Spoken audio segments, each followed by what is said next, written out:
Off tape is the off tape. This is the off tape show. Hi guys, the boy Jeff Tha Rula. Welcome to the first edition of the Off Tape Show. We're premiering today, so I'm so excited. It's a lovely time, But we're going to go on a short break now, and when we come back, I'm going to introduce my guest to you. You don't want to miss this. Off tape is the off tape.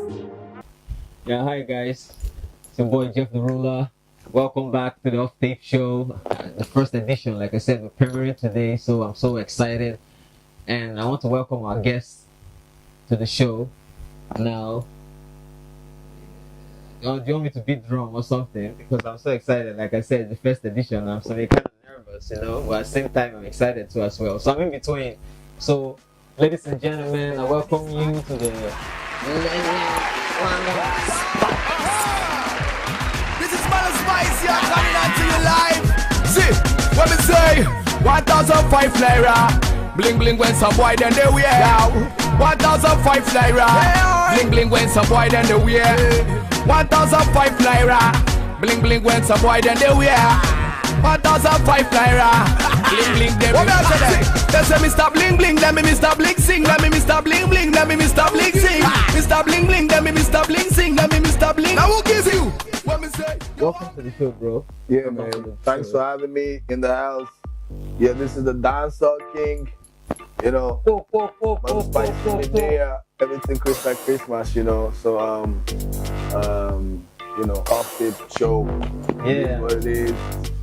Big up what is to come, you know what I'm saying? I have so lot to talk to you about today because this new generation, I think there's so lots to catch up, in the music scene, what has happened in the 2000, early 2000, I actually know that particularly your crew, the Tribunal, was literally the first crew. I'm not talking about group now, I'm talking about crew in Nigeria and Africa. A lot of people don't know this because you only have Plantation Boys, the Remedies, which were crew before, but after the Plantation Boys, the Tribunal came, and Tribunal was the first crew. A lot of people don't know, and that was what inspired, group likes of groups like the Mohits and the EMEs and all the crew that came back and followed. So there's so lots, we're going to talk about, today. And I'm so excited, and I have some few questions which I jotted down, which I think the fans and also people watching at home, especially this new generation of artists now doing music, which they don't know a lot of things that happen in the scene. Malam Spicey is here also to give us a review of that, and I think also maybe his answers to some of the questions can solve some problems and some lingering topics in the industry. So I have a question, Spice. Okay. That I want to start with. I would say, when did you start? Start singing. And when did you start singing and say, okay, this is when music is for me. At what age? Yeah, music for me started early, I started singing from my secondary school when I was like JSS2. Okay. But going for street shows and all that, That's like about 10 to 11 years. I was about 12 years old when when it all started. But officially, 2004. That was every time. 2004. Like when you went professionally. Yeah, professionally, officially, yeah. Okay. That was when, I did a song with Blackface. Okay, we'll come into that. They'll know. We'll come into that, but let's just keep gradual with the questions, because I think before we go into anything very personal, about you or the music, the fans have to know how you got into music. And, most of them I've heard your song before. 1,005 Naira was a smash hit in the country, but a lot of people didn't know when you got into the music, and that's why this is the off tape show, because there's a lot of things we unfold here. So the second question is, how was the Tribunal group formed? Because we know Blackface was with Two-Face at that time. So how did the Tribunal came to be? Well, the Tribunal I'm like the last member of the crew. You know what I'm saying? It's not, Trybunal is not a group; it's a crew. Yeah. You know, so when I think when the Plantation Boys, when Two-Face went to do his solo project with Kenny's music, then Black formed the crew Trybunal. Okay, so after we did the song, Trybunal has been like after Plantation Boys. You know, Naira. we formed the crew, Rocksteady and This was in 2000 and around 2004, let's say around 2004. Okay. That was when Two-Face went to do 2003, 4. Thereabouts. That record. Yeah, thereabouts. Yes. You know, so he formed the crew Trybunal when Two-Face broke out. You know, so Rocksteady and Brass Mike, they were in the group already. They were already together. So, but when Black was doing his full solo project. After he did the Ad Live song. Yes, because I know you were on that album. I think there were 2 tracks on that Ad Live album. Yeah. So after I did the Ad Live, and it was like this as his first single, and it was everywhere. So when he was doing the album, you know, Black hit me up and said, "Yo, Spicey, I want you to be on the joint in my album." And once we did the sound, it was history, you know. It was everywhere. It depended me. We did the song. It depended me. So with Rocksteady, myself, Rocksteady, you know. It depended me. That was the smash hit. Produced by Marvelous Benji, you know. So after we did that sound, so Black was like, "Spicey, I think we have some things in common, you know. Like we did the song and the song is already everywhere. Why don't you join the crew Trybunal?" So I was like, okay, because already we're already going to tours already, shows already going to perform the Pay Me song, you know. So I was like, okay, fine. So that was how I came into Trybunal. Because already I think Rocksteady has already been performing with Blackface as a backup. That's what I'm saying. Like Ras Mike and Rocksteady were already with on the Trybunal crew already. So it was after I did the song with Black, it depended me, and we started going for shows. And Black was like, "Yo, fam, you need to join the crew, man. You need to join the crew because it seemed like a similar, like we got a lot in common, like you know what I'm saying." Yes. So that was how to I. Yes, and also to set the record straight, Malam Spicey is if not the first to start the contemporary dancehall in Nigeria before the Pato ranking, like that dancehall contemporary for the younger generation. He was the one that did that. He has that magic. Let me just say, the inception. He started it. So, which a lot of people are doing today, and some don't know about it, but people like us, of course, we know about it. So, I think it's exciting to have heard this. How you met Blackface. It's really, really exciting and inspiring for me too as well. So, I think I'll go to the third question. So, how did you meet Blackface? At what point? Okay, you know, I was just the normal artist too, like every young artist on the streets, you know, but I was in AJ, you know, I was born in ajegunle, you know what I'm saying? Oh, okay, and, interesting. By then, you know, my music, I've been singing since like I was like 12 years, you know, like doing, performing the art. Yeah, perfecting the art. Then I started performing, you know, holding it down. And AJ was hot too in entertainment at that time. Yeah, exactly. So, as I was like, let's say like around that time, myself and Marvelous Benji, were friends, you know. So we used to like hang out because, you know, my music took a turn. Like I was so bad, like niggas, like a lot of my guys used, like they were like, man, this guy is like coming so strong, you know. Started young, you know what I'm saying? So I never knew Black, you know. Plantation Boys were the biggest thing then, you know. So all of a sudden the news was spreading everywhere, like all between the artists, young artists, like Black is asking to see Malam Spicey. Wow, you know, I never knew Black, you know. So Black Plantation Boys used to come to Jawa studio. Yes, I remember Jawa. Around Wima. with my area, that's in you understand? Yes. Ages Oludia Papa around that area. You know what I'm saying? So that was how I think he heard my song I did with Marvelous Benji in the studio. That's like Marvelous Benji was hot too as well at that time. And, Marvelous Benji was my producer and my friend.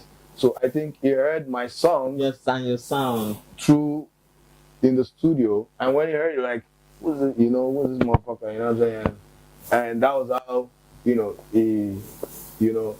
was asking for me, and I called him, and like, yo, Black, they're looking for me.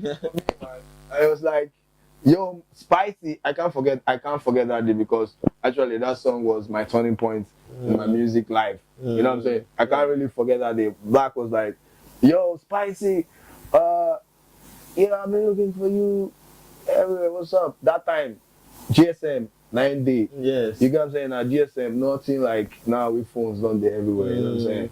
So I called him on the where they used to make calls. Yes, I remember I used to pay to make call at that time. To make call that time. Yes, I do. You understand? So I now called him, yo, Black, I heard you, it was like, yo, Spicy, yeah, boy, I'm looking for you. Boy, come to the studio. So and so day, So I can remember that it was like on Thursday, So that was that day when I went to the studio, Jawa studio, and I met with Black. That was the first time I was making blackface and Rocksteady. So this was in 2004. 2004, yeah, 2004. Wow. And his manager then, by then, Akidi, Akidi right now is in South Africa, I guess. So we entered the studio, we did the song, They Pain Me. Oh, immediately as you guys as we met, that same day we met. Wow, the vibe was really hot. So we did the song, They Pain Me, and it was like a whirlwind, like everywhere, They Pain Me. You can't tell me. Tell me about it. So tell me about it. That's it, man. The rest was history.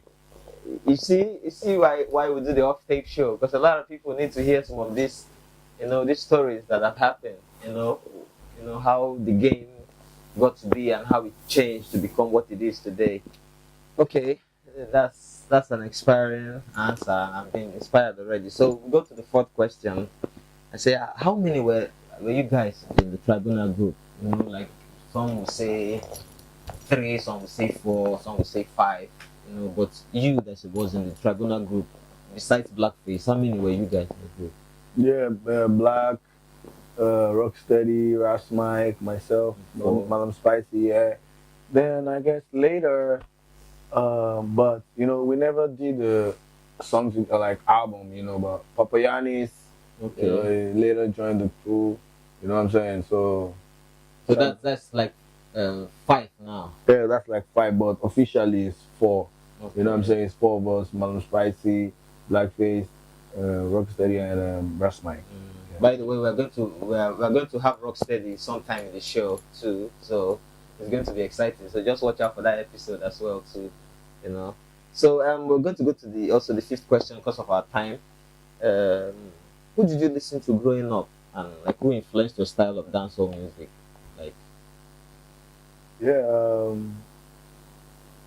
I listen to a lot of music, I listen to every genre of music, but mainly dancehall music, reggae music, my thing. But the turning point, I would say the turning point in my life, my music, was when I listened to Pt2.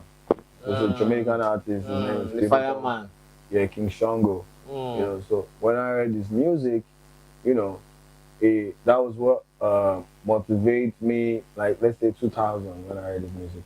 I heard some of his albums. I was listening to a lot of his albums. That was the biggest turning point for my life. Yeah. And Pt2 has been real. Like you say, even till now, it's fire. Yeah. I follow him on Instagram. I see what he does. Pt2 is never get old. Yeah, Pt2, Bayman, Shaba.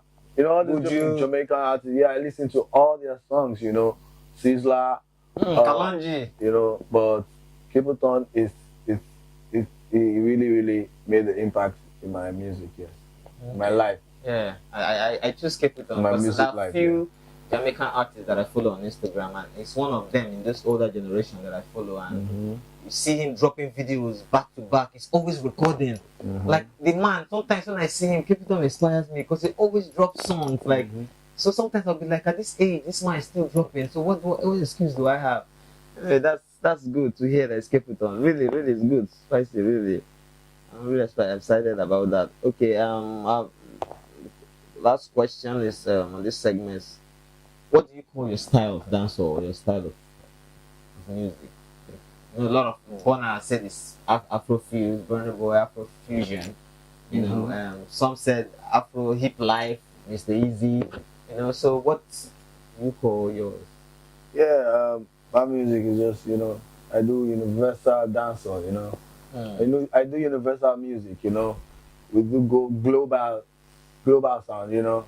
Global dancehall. You know what I'm saying? So I wouldn't say, you know, a lot of people now singing R&B, saying you're singing Afrobeat, you know, because you're in Africa doesn't mean you're singing Afrobeat. Afrobeat is Fela Anikulapo Kuti. It has a beat, right. It has a drum set, it has the way, the pattern that being played. So let's not confuse, you know, the fans of what we're doing here. So I do dancehall music, you know, universal dancehall.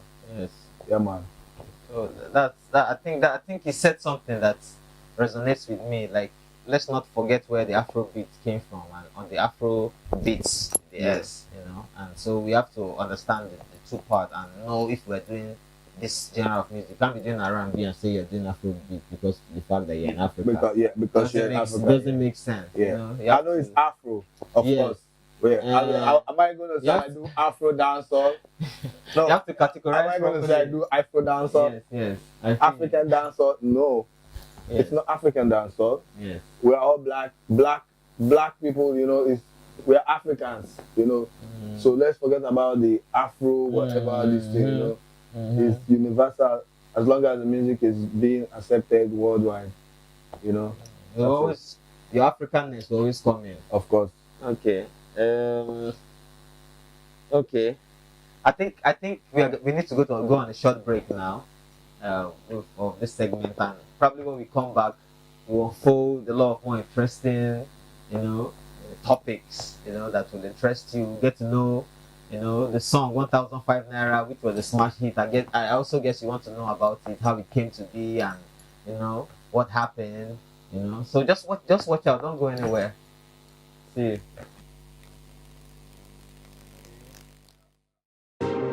Off tape is the off tape. This is the off tape show. Yeah, hello guys. Welcome back to the show. You know, it has been an incredible time. I've learned so lot from Malam Spicey and from the legend too as well. And this is a new segment of the show. It's a truth and dare segment where you know, we get to ask you questions, and if you choose to answer the question, it's fine. But if you choose not to answer the question, you're going to have a drink. Okay. You know, so it's interesting. So we're going to start with the first question, and it goes between blackface and two-face. Who do you choose, blackface or two-face?